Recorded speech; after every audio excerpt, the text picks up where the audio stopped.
어떤 연구조사에 보니까 사람들은 매일 하루에 2번 이상 후회를 한다고 하더라고요.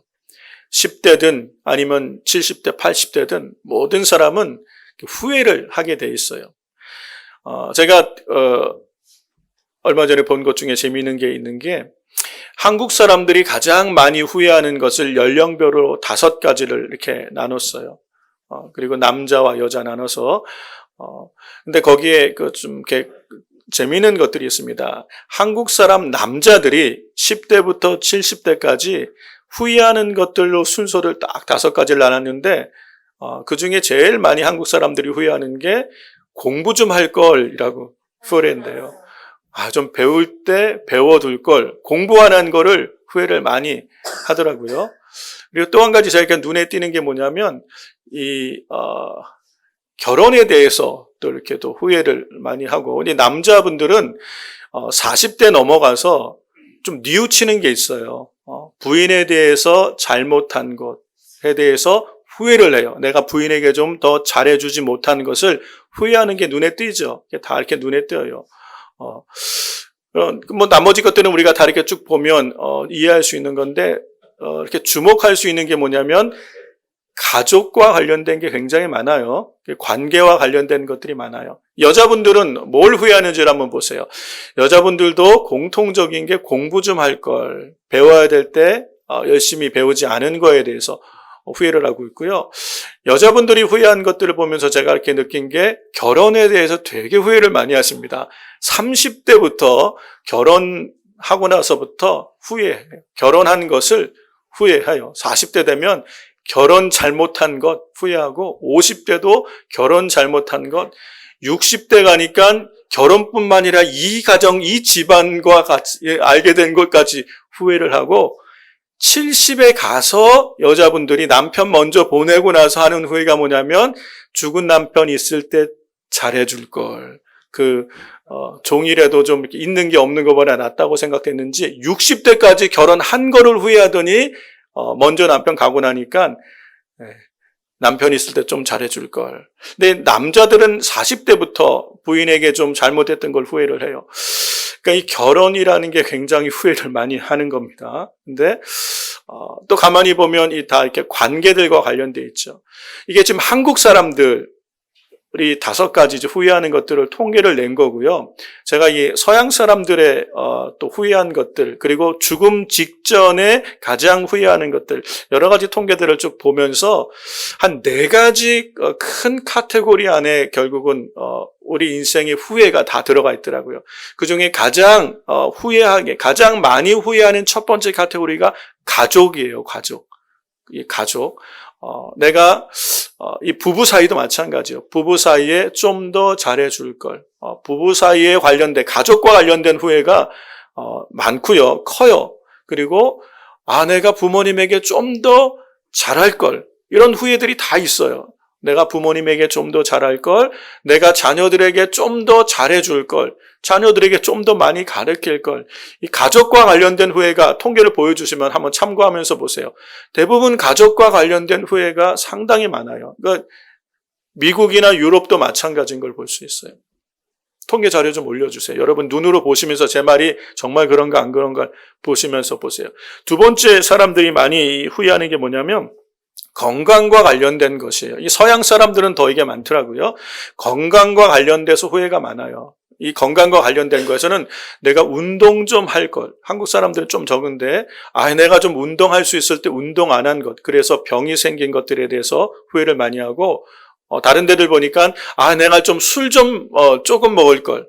담배 좀 일찍 끊었으면 좋았을 걸. 이런 걸 후회한대요. 왜? 다 건강과 관련돼서. 나중에 40대, 50대, 60대 갈수록 건강 때문에 후회하는 게 많다는 거예요. 여러분 이런 얘기를 들으면서 지금 여러분 그런 시간이 있을 때 지혜롭게 잘 준비를 하셔야 되는 거예요. 세 번째 사람들이 후회를 많이 하는 이 카테고리가 뭐냐면 아까도 배웠지만 배움이라는 거예요. 배울 수 있을 때 배워야 되는데 배울 수 있는 기회가 있는데 세월을 낭비한 거에 대해서 다 후회를 하고 있어요. 10대부터 70대까지 다 배움과 관련돼서 후회를 하고 있다는 거예요. 그럼 여러분, 지금 우리에게 기회가 있을 때, 배울 수 있는 시간이 있을 때 배움에 열심을 내는 것이 인생을 후회하지 않고 살 수 있는 지혜라는 것을 우리가 알 수 있죠. 배울 기회를 있을 때 배우는 것. 그리고 네 번째 카테고리가 뭐냐면 돈과 관련되는 거예요. 돈을 좀 많이 모아둘 걸, 돈을 좀 많이 아껴서 쓸 걸, 이 돈을 좀 많이 노후 대책을 좀 할 걸, 이 돈과 관련된 것이라는 것. 이 돈과 관련된 것이 생각보다 이렇게 높은 순위는 아닌 것을 볼 수 있어요. 그리고 서양 사람들의 설문지를 보면 이 돈과 관련된 것 생각보다 상당히 적어요. 가장 많은 것들을 차지하는 게 관계와 관련된 것이라는 걸 알 수 있어요. 인생이 후회하는 시점에서 가장 후회하는 것에 제일 많은 연결되어 있는 게 관계라는 거예요. 그것이 부부 관계든 부모와 자녀 관계든 친구 관계든 이웃 관계든 인생의 후반에 갈수록 내가 인생을 마쳐야 되는 시점에서 돌아볼 때 가장 후회되는 것, 그러면 대부분이 관계예요.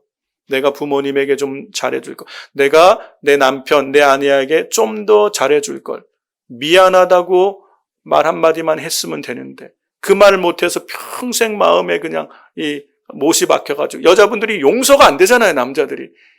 결혼 잘못한 게 60대까지 가는 것. 이 관계예요, 관계. 나중에 60대 가니까 그 집안까지 나오잖아요. 그죠? 여러분, 부모의 관계, 자녀의 관계, 부부 관계, 그리고 친구 관계. 친구 관계도 굉장히 많더라고요, 보니까. 친구들과 좀 더 깊은 관계를 가질 것. 싸우지 말았을 걸. 그때 미워하지 말았을 걸. 이 관계와 관련된 것이 굉장히 많고 배움과 관련된 것이 참 많다는 걸 볼 수 있어요. 여러분, 이게 이제 우리가 인생을 살아가며 계속 후회를 할 겁니다. 그런데 후회하지 않기 위해서 우리가 이런 전반적인 통계들을 보면서 그럼 나는 후회하지 않는 삶을 위해서 무엇을 준비하며 살아야 되겠구나 하는 인생의 지혜를 얻을 수 있겠죠. 그런데 우리 그리스도인들에게는 이것과 다른 한 가지가 더 있어요. 한 가지 영역이 더 있는데 그게 뭐냐면 신앙생활과 관련된 영역이에요. 인생이 제일 후회하는 게 관계와 관련된 문제라고 말씀드렸죠. 아마 우리 인생의 끝자락에서 하나님 앞에 설 때가 되었을 때, 아니 죽어서 천국문 앞에 딱 섰을 때 제일 후회하는 거, 어떻게 보면 이 모든 것보다 사람들이 제일 후회하는 것이 하나님과의 관계에서 신앙생활을 잘하지 못했던 것을 어쩌면 제일 후회할지도 모른다는 것이. 자, 우리 인생은 후회하지 않고 사는 사람이 없습니다. 하루에도 여러 번 우리는 후회를 하고 세월이 갈수록 더 후회할 것만 많아지는 인생을 사람들이 살아오는 걸 볼 수 있다는 거예요. 그렇다면 어떻게 우리는 우리 인생을 후회 없는 삶으로 살아갈 수 있을까? 그러기 위해서는요, 정말 가치 있는 게 무엇인지를 먼저 알아야 돼요. 그렇죠? 후회하지 않고 살려면 정말 가치 있는 게 뭔지를 먼저 알아야 된다는 것. 우리가 그냥 일상을 살아갈 때, 의식하지 않고 살아갈 때는 소유가 관계보다 더 중요하다고 생각하며 우리는 살아가요. 그래서 뭐든지 많이 가지려고, 얻으려고, 이게 내가 행복할 거라고 생각해서 살아왔는데 살고 나서 보니까 소유하는 것보다, 재물보다 어떻게 보면 관계가 내 인생의 더 행복에 결정적이었다는 거예요. 더 후회하는 게 많다는 거예요. 관계를 좀 더 잘하지 못한 것이 더 많은 후회를 갖고 온다는 걸 알 수가 있다는 것이. 그래서 우리 인생에 정말 후회 없는 삶을 살기 위해서 중요한 것은 무엇이 더 가치 있는 것인가, 더 나아가서 무엇이 가장 가치 있는 것인가를 알 때 우리는 후회 없는 삶을 살아갈 수 있는 그런 준비가 된 줄로 믿습니다.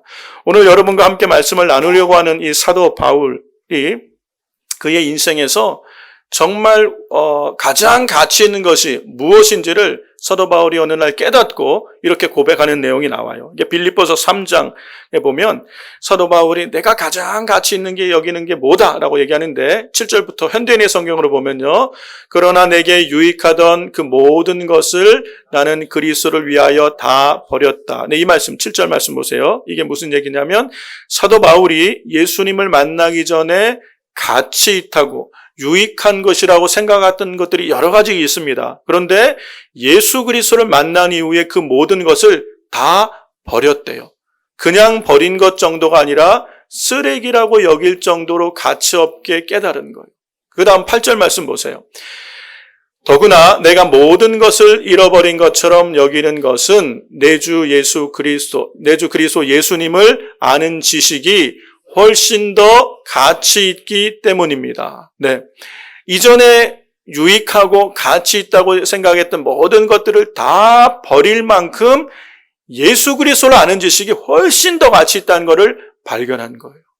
그리고 뭐라고 얘기하냐면 나는 그리스도를 위하여 모든 것을 잃어버렸습니다. 이게 무슨 얘기냐면 예수님을 아는 것이 가장 고상한 지식, 가장 가치 있는 것이기 때문에 다른 이전에 내가 가치 있게 여겼던 것들을 다 내려놨다는 거예요. 버렸다는 거예요. 내가 그 모든 것을 쓰레기처럼 여기는 것은 그리스도를 얻고 9절 보세요. 그분과 완전히 하나가 되기 위한 것입니다. 네. 사도 바울은 예수 그리스도를 아는 게 가장 가치 있다고 얘기하고 그 이유는 그분을 알고 그분과 완전히 연합되어지는 것이 가장 가치 있고 의미 있는 것이라는 걸 깨달았다는 거예요. 그래서 내가 이전에 소중하게 여기고 가치 있게 여겼던 모든 것들을 다 이것을 위해서 쓰레기처럼 버릴 수 있다라는 얘기를 하는 거예요. 여러분, 저는 우리 순전한 함께 모든 성도님들 안에 이 분명한 확신과 가치에 대한 이해가 있게 되시길 주의 이름으로 축원합니다. 바울이 뭘 얘기하는 거예요? 예수 그리스도를 아는 것, 그리고 예수 그리스도 안에 온전히 연합되는 것, 이것이 가장 가치 있다고, 내 인생의 그 무엇보다도 이전에 내가 그렇게 소중하게 여기던 것을 다 쓰레기로 여길 만큼 이게 가치 있다고 지금 이야기를 하고 있는 것이에요. 여러분, 우리 인생이 후회하지 않으려면 배워야 될 때 배웠어야 되는 걸 얘기하고 있지 않습니까? 공부에 대해서 얘기하죠. 여러분, 하나님을 아는 지식, 예수님을 아는 것, 이것이 얼마나 가치 있다는 것을 우리가 정말 우리 인생의 끝에서, 천국을 목전에 두고 하나님 앞에 섰을 때 어쩌면 우리는 철저하게 후회할지도 모른다는 것. 내가 주님을 더 알았어야 되는데. 여러분, 이 사도 바울은 이걸 깨닫고 지금 얘기하는 거예요. 바울이 예수 그리스도를 만난 이후에 그의 삶의 가치가 완전히 바뀌었어요. 가장 귀한 것이 무엇인지를 알고 이제는 이것을 위해서 그의 생애를 온전히 올인하는 삶을 살아가는 걸 볼 수 있습니다. 그래서 우리가 오늘 읽은 성경 본문 말씀을 다시 한번 보면 사도행전 20장 23절과 24절에 오직 성령이 각성해서 내게 증거하여 결박과 환난이 나를 기다린다 하시나 나의 달려갈 길과 주 예수께 받은 사명 곧 하나님의 은혜의 복음 증거한 일을 마치려 하면은 나의 생명을 조금도 귀한 것으로 여기지 않는다. 사도 바울은 예수님께 받은 사명 이것 붙들고 이것을 위해서 그의 생명도 조금도 귀한 것으로 여기지 않을 만큼 헌신하며 달려갔다라고 지금 이야기하고 있는 것이.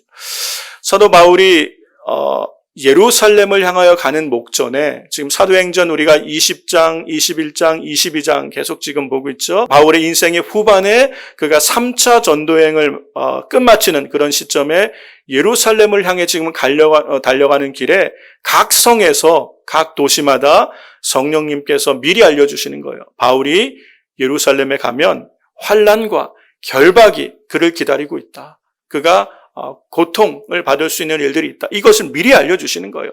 바울에게도 지금 미리 알려주셨고 사도 바울이 가는 성마다 제자들이 성령의 감동을 따라 바울에게 예언 아닌 예언을 해주는 거예요. 두로라는 도시에 이제 수리아 지역에 다 와서 두로라는 도시에 갔을 때 거기 있는 제자들이 성령의 감동을 받아서 바울 선생님 예루살렘에 가면 환난이 기다리고 있습니다. 예루살렘에 올라가지 마세요. 바울은 그래도 가야 된다고 갑니다. 그래서 이제 가이사랴에 왔어요. 가이사랴. 예루살렘에 바로 들어가기 목전에 한 겁니다. 가이사랴 왔을 때 이 가이사랴에 빌립 집사님 가족이 있어요. 예수님 정말 예루살렘 교회의 7 집사들 중에 복음 전도자인 빌립 집사님 가정이 성령 충만 받고 또 선지자가 예루살렘에 내려와서 바울을 위하여 예언을 합니다. 성령의 감동을 예언하는데 바울이 예루살렘에 들어가면 결박을 당하여 환난을 당하게 될 것이다. 그럴 때 사도 바울이 가이사랴에 있는 제자들, 우리 성도들에게 담대하게 하는 말씀이 사도행전 21장 19절에 내가 예루살렘에 올라가서 결박받는 것뿐 아니라 죽을 각오도 되어 있다라고 얘기하는 거예요. 그만큼 사도 바울은 예수 그리스도를 전하는 것, 예수 그리스도가 가장 가치 있다고 믿었을 뿐 아니라 이 일을 위하여 생명까지도 드려도 아깝지 않다라고 생각을 하는 거예요. 사람들에게 있어서 가장 가치 있는 것이 뭐냐 물어보면 우리가 아까 봤던 네 가지 카테고리를 생각할 수 있죠. 가족, 그리고 아니면 우리가 배움, 아니면 뭐 재물, 아니면 뭐 성공, 뭐 여러 가지 얘기할 수 있지만 그거는 보이는 것이고요. 사람들에게 있어서 사실 가장 소중하고 가치 있는 것은 자기 목숨이에요. 그렇죠. 내가 아무리 돈에 많은 가치를 부여해도 돈이 아무리 많아도 사람들은 죽으면 끝이라고 생각해요. 내가 아무리 많은 명예와 명성을 얻어도 죽음은 끝이라고 생각해요. 그래서 사실은 사람들은 가장 소중하게 여기는 게 목숨이에요. 목숨. 그런데 여러분, 목숨을 내가 가장 소중하게 여기고 있는 이 목숨을 버려서까지도 내가 이루어야 될 일이 있다고 생각하면 그거야말로 진짜 가치 있는 일이 아니겠습니까? 그래서 그걸 사명이라고 얘기를 하는 거예요. 심부름, 사자, 목숨, 명자. 이 심부름을 감당하기 위해서 내 목숨을 버려도 괜찮다고 느껴지는 일이 사명이라는 거예요. 사도 바울은 그 사명을 발견했다는 거예요. 주 예수께 받은 사명, 이게 뭐라는 거예요? 곧 하나님의 은혜의 복음 증거하는 일.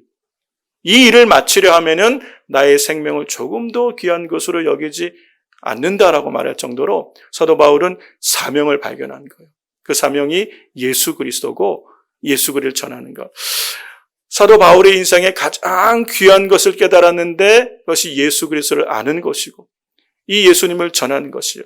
여러분, 그럼 우리는 질문을 한번 해볼 수 있죠. 도대체 왜 예수 그리스도가 왜 가장 가치 있는 것이 되었나? 사도 바울의 인생에 그가 이전에 알던 모든 유익하게 여겼던 것. 사도 바울은 정말 많이 배웠고 아주 그냥 똑똑했던 사람이고요. 집안도 좋았고 여러 가지로 명성이 있었던 사람이지만 그 모든 걸 다 쓰레기처럼 여길 만큼 예수님을 아는 게 더 가치 있다고 지금 얘기를 하는 거예요. 도대체 예수님을 아는 게 왜 이렇게 가치 있습니까? 내 생명을 다 드려도 예수님이 부탁한 것을 이루는 것이 가치 있다고 말할 정도로 예수님이 가치 있다고 지금 말하는 건데 왜 예수님이 그렇게 가치가 있는 것이죠? 여러분, 오늘 이것이 사도 바울의 고백일 뿐 아니라 우리의 고백이 될 수 있기를 예수님의 이름으로 축원합니다. 사도 바울은 예수님 안에서 부활과 생명을 본 거예요. 영생을 본 것이에요. 그래서 사도 바울이 이 빌립보서 3장 우리가 아까 읽은 7절에서 9절까지 말씀을 한 이후에 10절에서 14절까지는 이런 얘기를 하고 있는 걸 볼 수 있어요. 바울의 고백입니다. 왜 예수 그리스도를 아는 게 가장 고상하고 귀한지를 바울이 얘기하는 거예요. 내가 바라는 것은 그리스도를 알고 그분의 부활의 능력을 깨닫고 그분의 고난에 동참하여 그분의 죽으심을 본받는 것입니다. 예수님의 십자가와 부활을 지금 얘기하고 있는 거예요. 그리하여 나는 어떻게 해서든지 죽은 사람들 가운데서 살아나는 부활에 이르고 싶습니다. 예수 그리스도 안에서 부활을 본 것이에요. 나는 이것을 이미 얻은 것이 아니며 목표에 다다른 것도 아니지만 그 주님이 나를 붙잡고 계시니까 내가 이것을 위해 쫓아간다. 이 부활의 소망을 가지고 영원한 생명을 바라보며 이 믿음의 길을 간다라고 지금 바울이 얘기하고 있는 거예요. 예수 그리스도 안에 뭐가 있다는 거예요? 왜 예수님이 가장 가치 있다고 얘기하는 거예요? 예수님 안에 죄사함이 있기 때문에, 예수님 안에 부활이 있기 때문에, 예수님 안에 영생이 있기 때문에, 이것을 깨달았기 때문에 이 예수 그리스도를 아는 이 지식이 가장 귀하다는 걸 깨달은 거예요. 여러분, 사람들이 살아가며 후회하는 것 중에 관계라고 말씀드렸죠? 관계. 부부 사이가 왜 우리 여자분들은 60대까지 결혼을 후회하면서 살아갑니까? 남편에 대한 원망이 가득해요. 왜요? 용서가 안 되는 거예요. 용서. 남편이 여보 미안해 한마디만 했으면 풀어질 수 있는 건데 남편이 미안하단 말 안 하니까 이게 그냥 계속 쌓여서 60대까지 결혼한 것을 후회하며 살아가는, 여러분, 용서를 우리가 배웠다면, 예수님을 우리가 일찍 만나고 예수님 안에서 우리가 용서받았음을, 용서를 배운다면 우리 인생이요 훨씬 더 후회하지 않는 삶을 살아갈 수 있을 거예요. 그렇지 않겠습니까?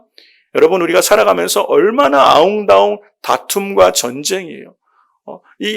우리의 인생이 끊임없는 소유를 위해서 얼마나 다투고 싸우며 살아가요. 평강이 없잖아요. 평강이 없어요.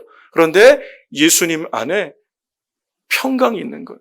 여러분, 우리 이 땅을 살아가면서도 예수님을 알고 예수님을 믿는다는 것은 우리 삶에 정말 기쁨과 만족을 주고 후회 없는 삶을 우리로 이끌어 줄 수 있어요.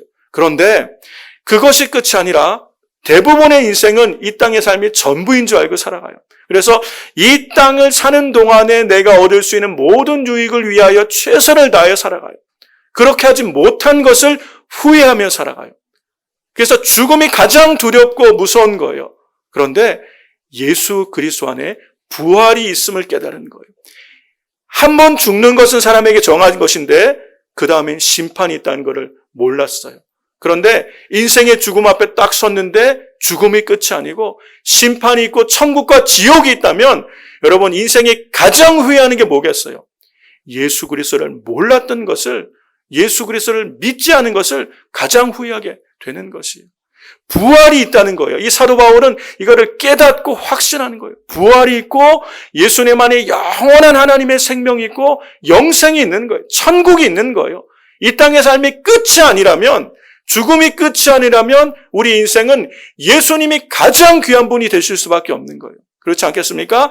인생의 사도 바울의 인생이 예수님을 만나기 전과 만난 후가 완전히 바뀔 수 있었던 것은 바로 이 예수님 안에 부활과 영생이 있기 때문에 그래요. 많은 그리스도인들이 예수님을 만나고 나서 그들의 생에 가치가 바뀐 이유, 그 이유가 뭐예요? 예수님 안에 부활이 있구나, 예수님 안에 영생이 있구나, 이 땅의 삶이 전부가 아니구나, 이 사실을 깨달으면 우리의 삶의 가치가 바뀌는 거예요.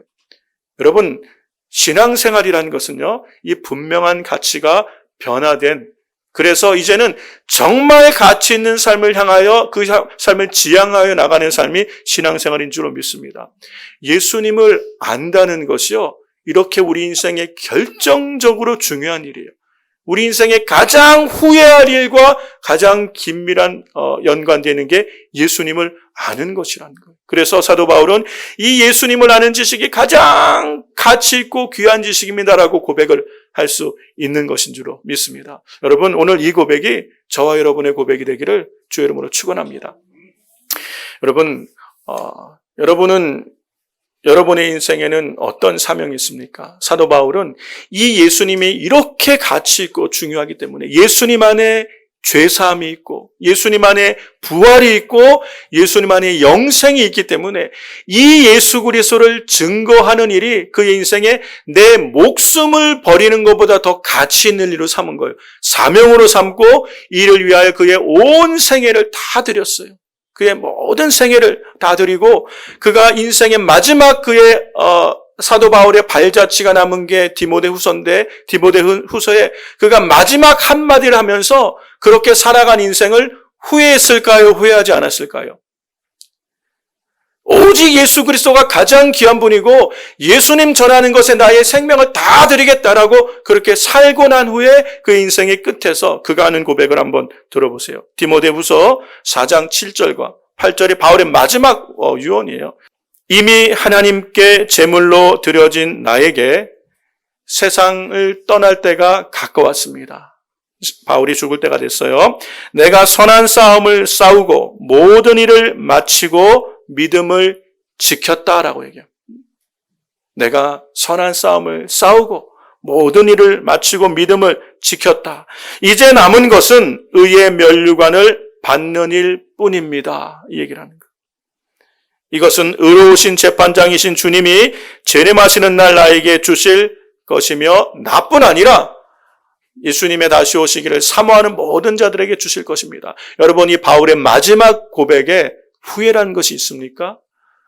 내가 좀 나를 위해서 시간을 좀 더 썼으면, 내가 가족들에게 시간을 좀 더 썼으면, 내가 내 노후를 위하여 좀 더 시간을 썼으면, 내가 마지막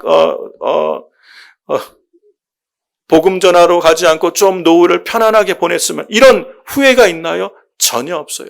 나는 내 달려갈 길을 다 달려가고 내가 이 끝까지 믿음을 지켰습니다. 로마의 그 지하 감옥에 그 어두운 곳에 갇혀 있으면서도 내가 끝까지 믿음을 지켰습니다. 이제 내게 남은 것은 의로우신 재판장 되시는 주님이 오실 그날에 내게 주실 상, 의의 면류관 받을 건 남아있다는 거예요. 부활과 하나님 나라의 영생과 주님께 받을 상을 향한 큰 소망이 바울 앞에 있는 거예요. 그의 현실은 어두운 지하 감옥에 이제 노구가 되어서 고통 가운데 있을지라도 그에게는 산 소망이 있는 거예요. 조금도 인생을 후회하고 있지 않는 거예요. 왜요? 부활이 있기 때문에, 영생이 있기 때문에, 주님께 받을 상이 있기 때문에 그는 낙심하지 않고 담대하게 이렇게 믿음의 고백을 하게 되는 줄로 믿습니다. 이 큰 확신이 저와 여러분에게 있게 되시길 주의 이름으로 축원합니다. 여러분은 여러분의 인생을 살아가면서 내가 감당해야 될, 내가 맡은 사명을 여러분 발견하셨습니까? 내 목숨을 들여서 내가 이 일을 해도 후회하지 않을 만한 일이다 라고 믿는 사명이 여러분 가운데 있습니까? 여러분, 우리 모든 믿는 성도들은요, 공통적으로 주님께 받은 사명이 있어요. 바울에게만 있는 것이 아니라 모든 그리스도인들에게 공통으로 주신 사명. 우리는 이것을 지상대명령이라 그래요. 모든 족속으로 제자를 삼으라. 너희는 온 천하에 다니며 만민에게 복음을 전파하라. 왜 예수 그리스도를 전하는 일을 우리에게 사명으로 주셨습니까? 누구든지 주의 이름을 부르면 구원을 얻기 때문에, 누구든지 예수를 믿으면 멸망치 않고 영생을 얻기 때문에 예수 믿으라고 얘기를 하는 거예요. 그래서 사람들이 이 예수 그리스도를 전하는 일을 그의 사명으로 깨달았기 때문에 이 복음을 위해 살아가는 걸 보게 된 줄로 믿습니다. 사랑하는 성도 여러분, 우리에게 이 확신과 사명이 있을 때 우리는 우리의 삶을 후회하지 않고 살아갈 수 있을 거예요. 여러분, 개인에게 어떤 사명이 있습니까? 한 영혼, 여러분 한 분을 통해 여러분의 일생에 신앙생활하면서 여러분 한 사람을 통하여 예수 믿게 된 그 한 사람이 계십니까? 내가 평생을 어쩌면 신앙생활을 했을지도 모르는데 지금까지 나 때문에, 나를 통하여 예수님을 알게 되고 예수님을 영접해서 하나님의 생명에 참여하게 된 사람이 있는지, 여러분, 우리의 남은 삶은 우리가 후회하지 않는 삶을 살려면 정말 우리가 어떻게 살아야 되는지, 우리가 다 죽어서 주님 앞에 다 서게 되겠죠? 여러분, 그때 무엇을 가장 후회하실 것 같아요? 내가 내 인생을 너무 나를 위해서만 살아왔구나. 내가 주님과는 전혀 상관없는 삶을 살다가 지금 주님 앞에 섰구나. 어쩌면 모든 그리스도인들이 이게 가장 후회스러운 삶이 될지도 몰라요. 그렇죠? 이제 여기 젊은이들이 있으니까 젊은 청년들이 그렇게 물어볼지도 몰라요. 목사님, 죽음은 천국이 있고 지옥이 있고 부활과 영생이 있는 것 정말 확실한 거예요? 어떻게 알아요? 라고 물어볼 수 있겠죠. 그렇죠? 여러분 어떻게 알 수 있어요? 뭐 경험하면 알 수 있겠죠. 여러분 프랑스에 이 파스칼이라는 수학자가 있었어요. 유명한 수학자고 물리학자고 또 철학자이면서 신학자였던 당대의 최고의 수학자였어요. 이 파스칼이 쓴 팡세라는 책, 여러분 한 번씩은 다 읽어봤을 거예요. 거기에 팡세가 이런 수학적 질문을 가지고 하나님이 계신 것을 믿는 것과 안 믿는 것에 대해서 4가지를 우리에게 제시했어요. 그리고 인간들은 여기에서 베링을 할 수 있다는 거, 도박을 해볼 수 있다는 확률을 얘기하는 거예요. 4가지 확률이 있는데 어떤 게 우리 인생에 가장 확률적으로 유리한가를 수학자로서 신에 대한 존재를 얘기를 했어요. 4가지 중에 첫 번째가 뭐냐면 하나님이 계시고 나도 하나님을 믿은 경우에, 그러면 어떤 경우냐, 어떻게 되겠어요? 죽었는데 하나님이 계셔. 나는 하나님을 믿었어. 이게 대박이라는 거예요, 오늘 말로. 대박이에요. 천국이에요. 우리는 그냥 천국으로 들어가서 부활과 영생과 성경이 약속한 모든 것을 누리고 하나님이 약속하신 상을 받는 그런 복 있는 삶을 사는 것이죠. 이게 제일 좋은 거예요. 그런데 내가 죽었는데 하나님이 안 계셔. 그런데 나는 하나님을 믿고 살았어.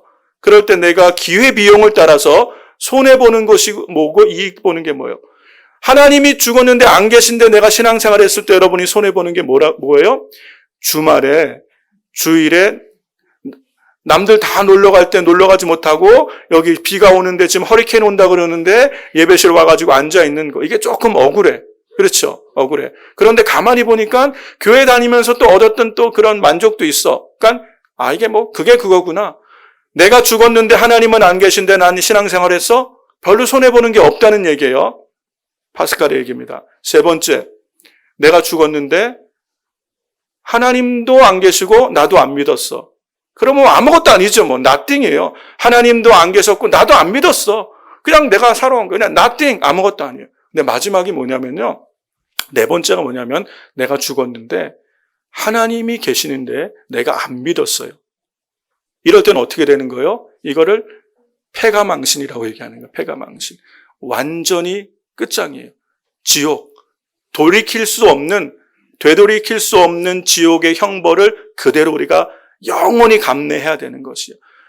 그러면서 파스칼의 결론이 뭐냐면, 자, 만약에 우리가 기회 비용을 따라 어딘가에 베팅을 해야 된다면, 도박을 걸어야 된다면, 이건 물어볼 것도 없이 하나님이 계시다는 것을 믿고, 부활과 영생이 있음을 믿고, 예수 그리스도에 우리 인생을 거는 게 인간이 하나님이 계신지 안 계신지 모를 때 할 수 있는 최고의 베팅이다라고 말하는 게 팡세 파스칼에 나와 있는 얘기예요.